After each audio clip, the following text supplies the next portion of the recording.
Deux chiffres se percutent, un continent parmi les plus riches en ressources continue pourtant de figurer parmi les régions les plus pauvres de la planète. Ce contraste devient plus brutal lorsqu'apparaît un projet ferroviaire annoncé sans don, sans prêt et sans tutelle extérieure, comme un défi posé aux règles qui ont encadré des décennies de développement dépendant. Que peut changer pour celles et ceux qui vivent au Sahel une initiative portée notamment par Ibrahim Traoré, et que signifie concrètement cette promesse d'indépendance financée de l'intérieur? À partir de cette tension, un horizon entièrement différent commence à se dessiner. Ce récit repose sur une promesse prédévoilée: comment trois États sahéliens ont cherché à rompre avec un modèle économique qui, durant des décennies, les maintenait dans une dépendance structurelle envers des bailleurs extérieurs. La valeur pour le spectateur tient en une idée: comprendre de manière claire et factuelle quels leviers peuvent réellement soutenir une autonomie durable lorsque les financements proviennent uniquement de ressources internes. Le projet ferroviaire présenté dans la source fonctionne ainsi comme une matrice d'analyse. Il révèle comment la circulation des biens, la stabilité territoriale et la capacité politique d'agir sans filtre international se recomposent lorsqu'un pays enclavé, comme le Burkina Faso, déplace ses marges de manœuvre. L'enjeu dépasse largement le MEI, interroge la manière dont une décision collective peut redéfinir les équilibres régionaux dans un espace longtemps saturé de contraintes. Entre un système considéré comme verrouillé et une tentative de construction autonome, la tension devient le moteur du révélateur, apparaît dès le D1, avril 2025. Trois États sahéliens annoncent conjointement la création d'une ligne ferroviaire à grande vitesse financée exclusivement par leurs propres ressources. Dans le même geste, une rupture innée: aucune conférence de presse internationale, aucun prêt du FMI ou de la Banque mondiale, seulement une signature commune affirmant la volonté d'agir autrement. À partir de ce point fixe, le paysage s'éclaire sous un angle nouveau. Durant des décennies, le Burkina Faso, le Mali et le Niger ont évolué dans un système économique fragile, construit autour de corridors externes et d'une dépendance logistique presque permanente. L'enclavement géographique, combiné à une instabilité politique chronique, a façonné une économie tournée vers l'extraction plutôt que les infrastructures, servait avant tout à acheminer minerais et matières premières vers les ports étrangers, au lieu de stabiliser les marchés intérieurs. C'est précisément ce que le projet ferroviaire cherche à renverser. Conçu pour fonctionner sans bailleur extérieur, il rompt avec l'idée profondément ancrée qu'une transformation d'envergure ne peut advenir qu'avec un financement international. Dans le débat public, des figures politiques comme Ibrahim Traoré s'inscrivent dans cette mutation en insistant sur une autonomie fondée sur l'or, l'uranium, le coton et l'énergie. Le rail des îles devient un système nerveux destiné à relier des capitales enclavées, à rapprocher les marchés intérieurs et à réaffirmer la souveraineté sur des zones longtemps disputées. Cette lecture met en évidence un changement structurel. Le projet n'est pas conçu pour extraire, mais pour connecter. Il recompose les relations entre économie, sécurité et territoire. En filigrane apparaît une question: des trois États enclavés parviennent à financer un système complet avec leurs seules ressources. Que deviennent les équilibres régionaux établis depuis des décennies? La figure centrale de ce récit n'est les habitants du Sahel, longtemps tenus à distance des grandes décisions économiques prises loin de leur réalité quotidienne. Leur expérience permet de rendre visibles les premiers effets du projet ferroviaire, bien avant son Asheka, surgi en périphérie de Niamey. Dès les producteurs agroalimentaires constatent que les temps d'acheminement vers les centres urbains diminuent dès l'ouverture des premiers tronçons. Même sans données chiffrées complètes, la source indique qu'une partie des récoltes cesse de se perdre en route, signe d'une logistique qui commence à se stabiliser. Ce changement, modeste en apparence, est perçu localement comme la preuve qu'un réseau financé de l'intérieur, peu déjà qu'à, apparaît à Ouagadougou. De jeunes commerçants, auparavant dépendants de routes incertaines traversant des zones instables, voient les flux interurbains devenir plus prévisibles lorsque les nouvelles gares et les centres de fret se structurent autour du corridor ferroviaire. Cette amélioration progressive transforme leur capacité à planifier, à investir et à maintenir des stocks réguliers. Dans l'arène politique, ces indicateurs concrets sont souvent mobilisés pour illustrer ce que peut signifier une autonomie fondée sur les ressources nationales. À travers ces récits, la dynamique générale se prérelier les capitales n'est pas seulement un geste technique, mais une manière de redistribuer le pouvoir d'agir à des communautés longtemps privées de maîtrise logistique. Le sens, appareille la connexion, crée la possibilité. Le détroit capitale sahélienne aligne leurs priorités et affirme qu'un projet entièrement financé de l'intérieur peut devenir la colonne vertébrale d'un nouvel espace économique. Cette décision surprend, car les infrastructures majeures de la région ont presque toujours été adossées à des institutions internationales ou à des bailleurs extérieurs dont les exigences conditionnaient le rythme et la portée or, uranium, coton, et formeront, l'île rompe avec un schéma vieux de plusieurs décennies et ouvre un champ d'action que beaucoup pensaient inaccessible. À partir de là, la montée commence immédiatement. Les équipes techniques se déploient pour identifier les tracés ferroviaires les plus pertinents. Elles se concentrent d'abord sur les zones agricoles, minières et industrielles, puis hiérarchisent les corridors en fonction de leur utilité régionale. À Ouagadougou, Bamako et Niamey, des réunions successives redessinent les nœuds logistiques. Les discussions portent sur l'intégration de garde-fret, sur l'installation de systèmes de signalisation numérique et sur la création éventuelle d'une autoroute parallèle chargée d'absorber une partie des flux complémentaires. Le choix de s'écarter des anciennes routes d'exportation, historiquement tournées vers les ports, et l'objectif n'est plus d'extraire, mais d'intégrer. Le chantier s'accélère lorsque les premières zones sont dégagées pour accueillir de futures gares régionales. Des entreprises locales, longtemps limitées à de petits travaux, participent désormais à la construction d'un réseau présenté comme un véritable système nerveux pour le Sahel. Des brigades d'ingénieurs circulent entre les capitales afin d'harmoniser les standards, de réduire les écarts structurels entre segments et de stabiliser le calendrier.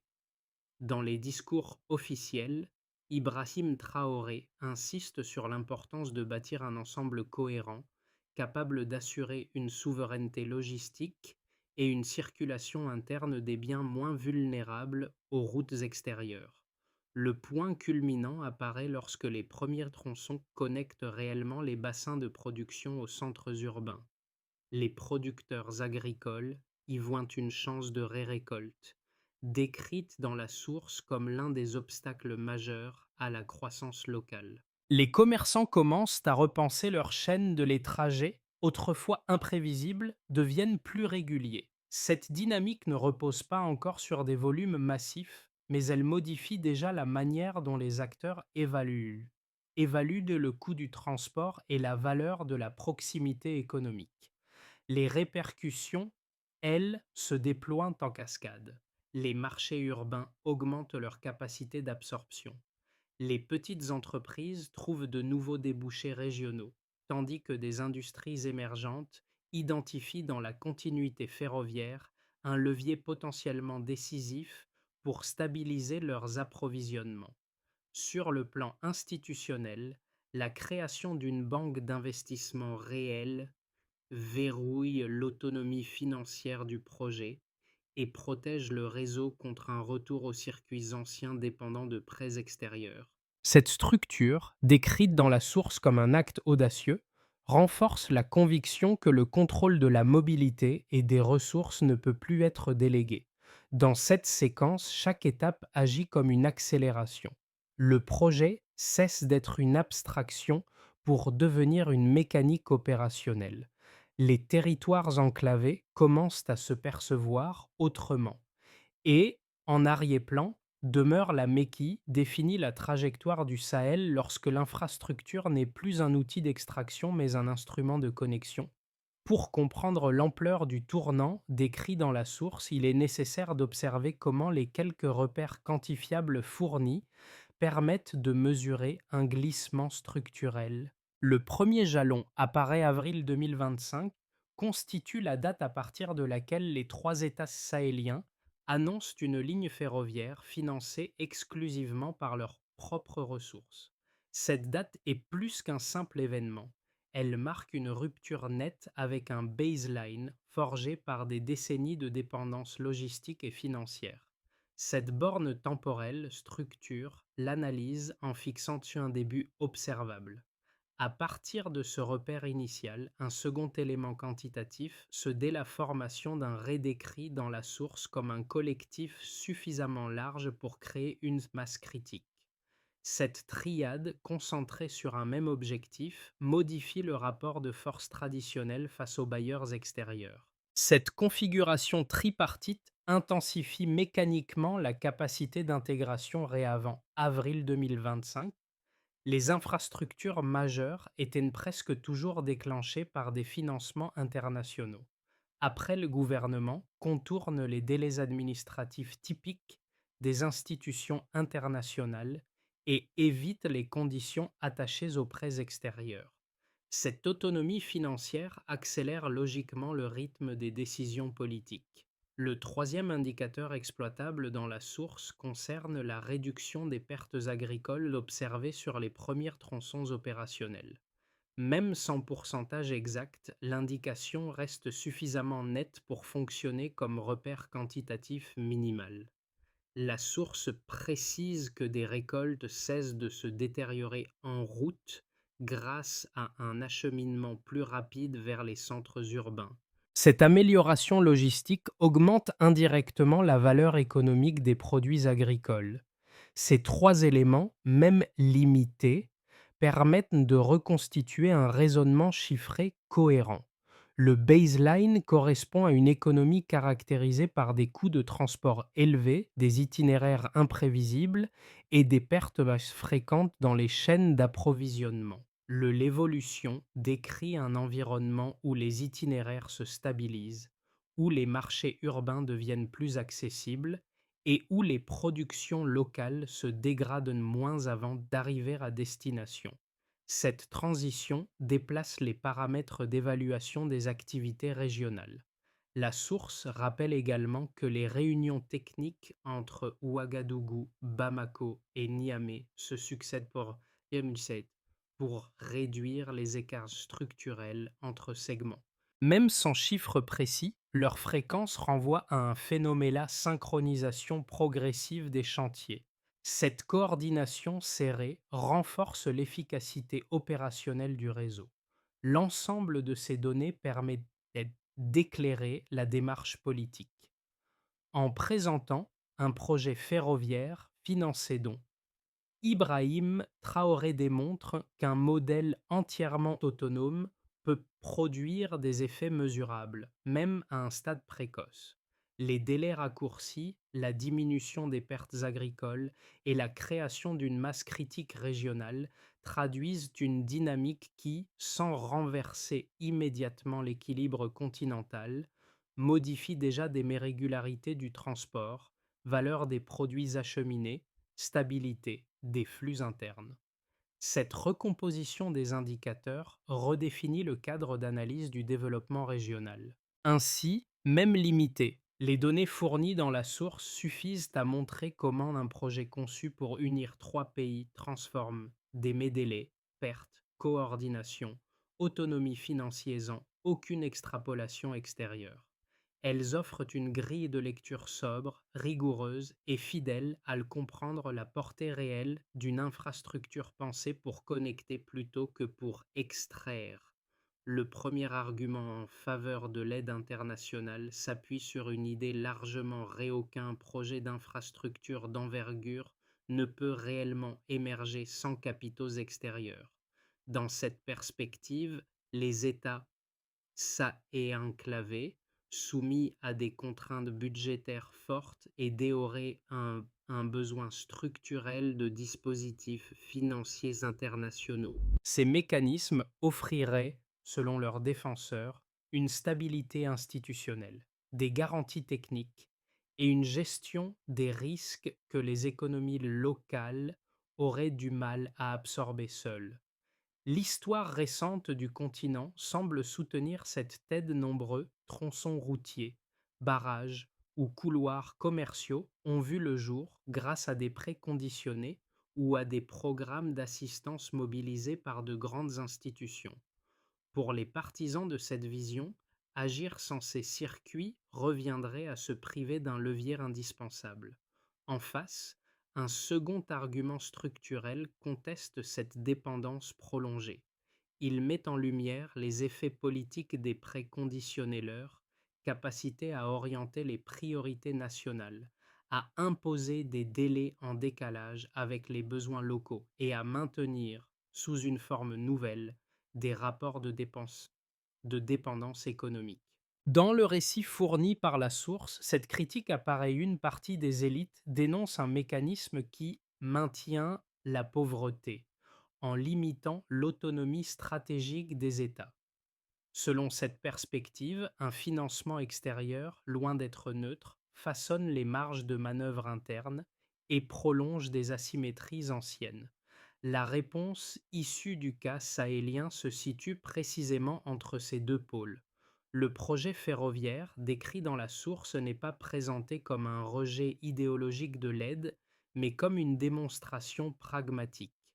Financé sans donateur extérieur, il introduit une alternative institutionnelle avec la création d'une banque d'investissement régionale conçue pour verrouiller l'autonomie financière et éviter le retour au schéma antéréservant ici d'arguments empiriques. Il montre qu'un modèle autonome peut fonctionner, au moins dans une phase initiale, sans s'effondrer sous le poids des contraintes logistiques. Ce tournant ne relève pas d'un effet d'annonce, mais les trois pays ne se contentent plus de construire un corridor logistique, ils réinvestissent des espaces que l'instabilité avait fragmentés. Le tracé ferroviaire, décrit dans la source, traverse des zones agricoles, minières et industrielles stratégiques, transformant l'infrastructure en instrument de présence étatique. Chaque nouvelle gare, chaque segment opérationnel agit comme un point d'ancrage dans des territoires où l'État n'apparaissait jusqu'alors qu'épisodiquement. À mesure que ces points se multiplient, la perception locale se modifie. Les habitants commencent à lire la souveraineté non plus à travers des opérations ponctuelles de sécurité, mais à travers une continuité tangible. Dans ce contexte, Ibrahim Traoré et d'autres dirigeants sahélien mobilise cet élan pour souligner qu'aucune reconstruction économique ne peut être dissociée d'une reconstruction politique. Le midpoint révèle ainsi une redéfinition profonde du rôle. Il n'organise plus seulement la mobilité, il recompose la relation entre territoire, stabilité et pouvoir. Pour les États, les premiers effets se manifestent dans la capacité de présence institutionnelle. Le corridor décrit dans la source traverse des zones stratégiques où l'intervention publique était jusqu'ici irrégulière, parfois limitée par l'insécurité ou l'absence de structures permanentes. L'implantation de gares, de postes techniques et de centres de signalisation crée un maillage nouveau. Cette continuité matérielle permet d'étendre l'action administrative, de stabiliser certaines zones et de réintroduire une forme de régularité étatique là où dominaient les interruptions. Dans les discours officiels, la souveraineté logistique n'est pas présentée comme un slogan, mais comme un outil permettant au gouvernement de reprendre la maîtrise de leurs priorités. L'infrastructure devient une extension concrète de la capacité décisionnelle. Pour les entreprises locales, les répercussions sont immédiates. La source souligne que l'instabilité des routes constituait un frein majeur pour les petites et moyennes activités approvisionnement irrégulier, perte de stock, impossibilité de planifier des rotations. Les premiers tronçons opérationnels changent cette donne. Les flux interurbains gagnent en prévisibilité, permettant aux commerçants et aux manufacturiers d'anticiper les besoins, d'élargir leur marge de planification et de réduire les pertes opérationnelles.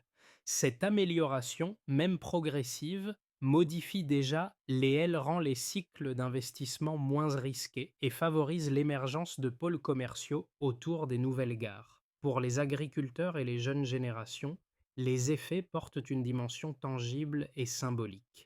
D'un côté mentionné dans la source comme le renforce la valeur économique des récoltes et stabilise les revenus. De l'autre, les centres de formation prévus le long du tracé offrent une nouvelle projection professionnelle à une jeunesse souvent contrainte à l'exode ou à la précarité. Les habitants voient apparaître une perspective qui ne dépend plus entièrement d'acteurs extéils, peuvent se former, travailler et évoluer au sein d'un réseau conçu et financé, nourrit une confiance collective qui avait été affaiblie par des décennies de dépendance. Enfin, à l'échelle du Sahel et plus largement du continent, le projet agit comme un prototype. La source explicite que d'autres pays observent cette expérience de près, envisageant la possibilité même certaines infrastructures. L'idée qu'un réseau ferroviaire puisse être conçu, gouverné et financé localement remet en question des équilibres établis depuis longtemps. Elle alimente les débats internes sur l'autonomie économique, l'intégration régionale et la capacité politique à rompre avec les schémas hérités. Dans ce mouvement, des dirigeants comme Charles Ibrahim Traoré apparaissent non comme figures isolées, mais comme porteurs d'un récit collectif visant à réhabiliter l'action souveraine. Ces effets combinés raillent, en connectant des espaces longtemps fragmentés, réorganisent les attentes, les comportements et les horizons possibles. Dans un premier scénario, celui de la consolidation progressive, les trois pays poursuivent la mise en cohérence du corridor ferroviaire sans chercher à accélérer artificiellement le rythme. Les tronçons déjà fonctionnels améliorent la circulation interne, même si les effets restent partiels. La banque d'investissement représentée dans la source comme un instrument de protection contre les circuits déconsolide son rôle et finance plusieurs ajustements techniques. Dans cette dynamique, le réseau devient familier. Il s'installe dans les pratiques administratives et économiques et la transformation s'opère par normalisation plutôt que par rupture spectaculaire. Le sel maintient d'un niveau de stabilité suffisant dans les zones traversées. Si cette condition se vérifie, les gares intermédiaires évoluent rapidement en pôle d'activité. Les formations techniques attirent de nouveaux profils, les petits centres de fret deviennent des carrefours commerciaux et certaines industries légères s'implantent le long du tracé. La source évoque clairement que le modèle sahélien pourrait inspirer de ce scénario en est la projection crédible. L'autofinancement acquiert une valeur démonstrative, renforçant l'idée qu'une infrastructure stratégique peut être conçue, financée et gérée localement. Cet effet d'entraînement, s'il se produit, redessine plus vite que prévu les équilibres régionaux. Le scénario dégradé, quant à lui, met en lumière les fragilités encore présentes. Certaines zones pourraient connaître de nouvelles perturbations politiques ou sécuritaires, ralentissant la circulation et altérant la cohérence du réseau. Les retards ne condamnent pas le projet, mais réduisent la portée immédiate des premiers bénéfices. Dans ce cas, le rôle de la banque d'investissement régionale devient crucial pour éviter un retour au schéma de financement traditionnel. Ce scénario rappelle que la stabilité territoriale n'est pas seulement une variable d'elle, conditionne la continuité même de l'infrastructure. Face à ces trois trajectoires possibles, la recommandation centrale consiste à adopter une lecture par horizon conditionnel plutôt qu'à chercher une prévision unique. L'enjeu n'est pas d'anticiper la vitesse exacte de déploiement, mais d'évaluer les conditions qui permettent au corridor de rester autonome, cohérent et durable. Pour celles et ceux qui suivent de près l'actualité du Sahel, le projet ferroviaire sert de nouvelle grille de lecture.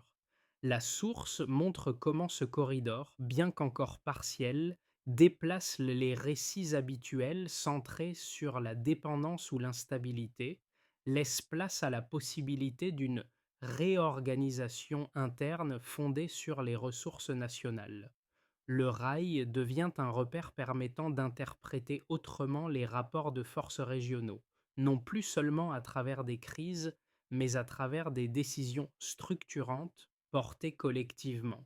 Pour les publics intéressés par les enjeux économiques, le projet fonctionne comme une démonstration concrète de l'effet logistique sur la cohérence des marchés. La source rapporte que commerçants et producteurs commencent déjà à percevoir les bénéfices d'un transport plus rapide et plus fiable. En observant la réduction des pertes agricoles, la prévisibilité accrue des flux interurbains ou l'amélioration des rotations commerciales, le spectateur comprend que la question n'est pas seulement comment construire, mais comment maîtriser ce que l'on construit. Le corridor met en lumière la manière dont une infrastructure peut réorganiser l'économie quotidienne sans injecter de chiffres nouveaux. Pour ceux qui regardent le Sahel sous l'angle social, le texte insiste sur l'île redonne de la projection à des générations souvent confrontées à des horizons fermés. Les centres de formation et les nouveaux pôles d'activité esquissent une perspective professionnelle ancrée dans l'arrêt même. Cette dimension modifie la maniait moins comme une fuite nécessaire, davantage comme un territoire qu'ils peuvent contribuer à structurer. Ainsi, l'infrastructure touche non seulement les circuits économiques, mais aussi les imaginaires collectifs. Elle réorganise la façon dont divers publics appréhendent la capacité des pays sahéliens à même. La première étape consiste à consolider l'autonomie financière. Les trois pays ont créé une banque d'investissement régionale. Il s'agit désormais d'unifier les protocoles d'audit, de renforcer les mécanismes de gouvernance et de garantir que les décisions restent alignées sur les priorités internes. L'indicateur de progression repose sur la capacité de cette institution à financer les segments successifs du corridor sans recourir aux circuits traditionnels. Dans plusieurs interventions rapportées dans la source, Ibrahim Traoré insiste sur l'importance de ce verrou financier pour éviter un retour aux dépendances anciennes. La deuxième étape vise la stabilisation des zones traversées. En remise. Le tracé ferroviaire passe par des espaces agricoles, miniers et industriels stratégiques. La feuille de route prévoit donc un maillage continu composé de gares secondaires, postes de maintenance et équipes mixtes chargées de la logistique et de la sécurité. L'efficacité de cette étape se mesure par la régularité des flux et par la capacité des gares à fonctionner comme point d'ancrage étatique.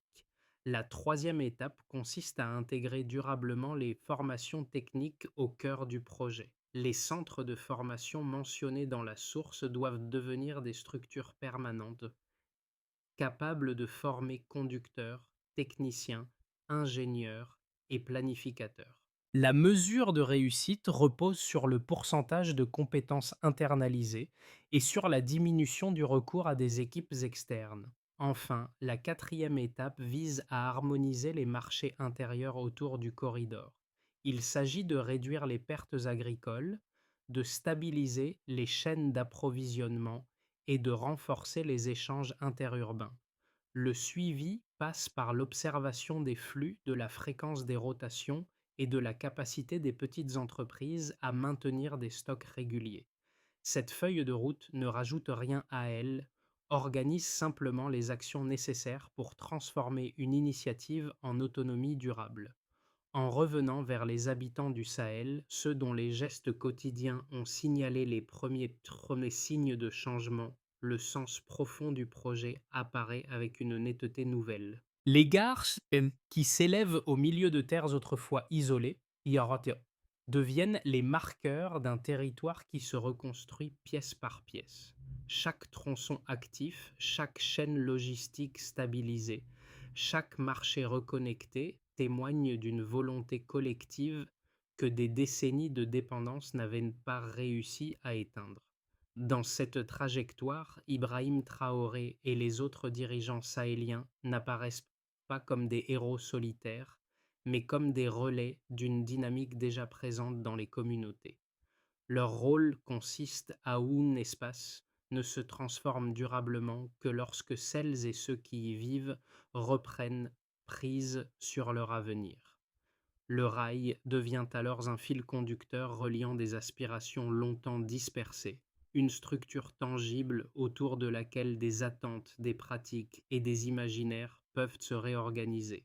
La souveraineté prend sens lorsqu'elle change des vies. Le récit touche à sa fin, mais la réflexion qu'il ouvre reste largement inachevée. Le projet sahélien décèle de même, sans attendre des décisions extérieures.